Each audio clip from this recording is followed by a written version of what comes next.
Como estruturar uma campanha de alta performance para Google Ads? Um dos processos, eu falei no vídeo anterior sobre a questão de Facebook Ads. Tá, Gerson, mas como trabalhar uma estrutura totalmente criada para um cliente de Google Ads, tá? Então, a primeira questão, você tem que construir toda uma conta de anúncios e tem que ter boas práticas. A gente tem algo que a gente sempre desenvolve, que eu gosto de comentar com os analistas aqui na empresa, é que cada um tem uma lógica de tráfego diferente do outro, tá? Então, isso é importante, diferente do outro. Porque cada analista, cada pessoa vai ter uma lógica de tráfego diferente da outra. Isso é interessante porque cada um vai ter a proposta e a ideia de um fundo de outro, tá? Uma das coisas que eu evito muito, tem que ter cuidado numa empresa, é não deixar cada analista tendo uma lógica diferente da outra, senão vira muito rolo. Por exemplo, tem um analista de Google que faz as campanhas do jeito A, e aí um dia ele tá indisponível, deu algum problema e o analista B tem que cobrir. Se não tiver um padrão, o analista A não vai saber desenvolver a ideia do analista B. Por exemplo, tem grandes nomes no mercado, a gente tem aí Adriano Giannini, tem o Thiago Tesman, o Pedro Sobral, Thiago Tesman,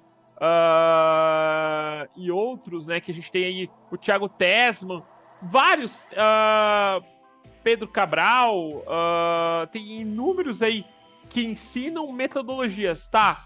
Mas e como que o Gerson hoje trabalha, né? Então, também junto com a equipe aqui na empresa, a gente trabalha numa metodologia, primeiramente, que eu diria que é uma da RDV4 Company, mas que tem N modelos, mas não exatamente que esse aqui é o modelo que seja uma verdade absoluta, mas ele segue uma premissa até que eu diria que o próprio Denner Lippert que trouxe pra gente na RDV4 Company, a estrutura mínima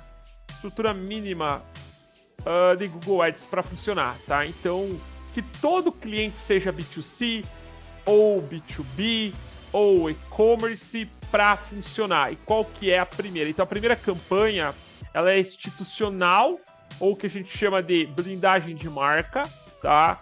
É importante, a gente coloca aqui blindagem de marca. Por exemplo, eu crio um grupo de palavras-chave que é o nome da empresa, mais produto ou serviço oferecido.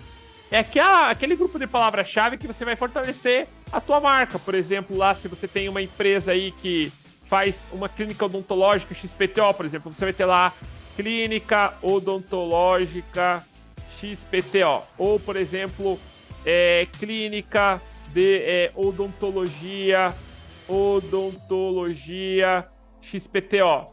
E assim você vai trabalhando ao redor da marca XPTO. Ou, por exemplo, XPTO clínica odontológica. E aí você trabalha também nas vertentes ali de ampla, ou você coloca, por exemplo, entre crases aqui, que é correspondência de frase, ou você trabalha colchetes. Você trabalha colchetes que ela vai ser exata, e aí você vai trabalhando, então, ali as palavras-chave. E o que é legal nessa ideia, tá? Eu sempre vou recomendar nessa estrutura aí de 20 palavras-chave no máximo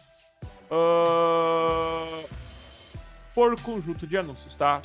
Dependendo se você tem mais verba de mídia ou menos, tá? Então, que a gente trabalha aqui na unidade, tá? 0,2, aí a gente teria com as campanhas de core. O que é o core? Aqui sim é a robustez aqui da campanha, numa média de 70% do funil. Aqui é o principal, tá? Então, por exemplo, ali, aqueles grupos de palavra-chave que você pode fazer também numa conta única, ou você coloca ramificada, depende da verba de mídia. Você vai ter lá, por exemplo, um grupo chamado de clínica odontológica, ou você vai criar um outro público chamado ali, por exemplo, de implante dental. Aí você começa a abrir um grupo de palavra-chave para cada um aí dos seus públicos desejados. Ou, por exemplo, aqui sim você tem que pesquisar com o teu cliente quais as palavras-chave que você quer trabalhar no teu funil de vendas. Por exemplo, uma vez um cliente falou que a palavra dentadura, né? assinatura é um público. Ou, por exemplo, a gente tem outro público aqui, a galera pesquisa muito, dentista perto de mim. Se você for fazer exercício lá no próprio Google Ads, vamos lá no Google Ads e digitar dentista perto de mim, você vai ver que tem anunciantes de Google. Então, aqui, por exemplo, aqui na empresa, a gente pode ver aqui alguns clientes anunciando aqui na empresa, aonde a gente está localizado, tá? Então, ali, vamos aqui analisar, por exemplo, outra informação. A gente vem aqui, por exemplo, agora o terceiro caso, que é o dos concorrentes. Esse público dos concorrentes, você vai colocar em prática o nome dos seus concorrentes. Então, você tem lá o nome concorrente 1, o nome do concorrente 2. Você só não pode colocar nos títulos dos seus anúncios, senão você pode ter problema jurídico. Você não pode fazer isso aqui, tá? O que é importante é o grupo de concorrente que você vai tentar buscar um clique contra o teu concorrente. Você vai tentar roubar o market share dele. Então aqui a ideia é de roubar o market share. Essa que é a ideia. E lá na primeira campanha, blindagem de marca, você vai proteger contra os teus concorrentes. Então, uma é alicerçada com a outra, tá? E finalizando aqui, a gente tem o fluxo de remarketing, que você pode trabalhar em display, geralmente usando seus gráficos, ou no próprio search, ou no próprio YouTube, ou também no Facebook Ads. Aqui é apenas uma estruturinha mínima para você trabalhar e ter um norte de controle de produção de anúncios para o Google Ads. Então a gente volta a falar na próxima.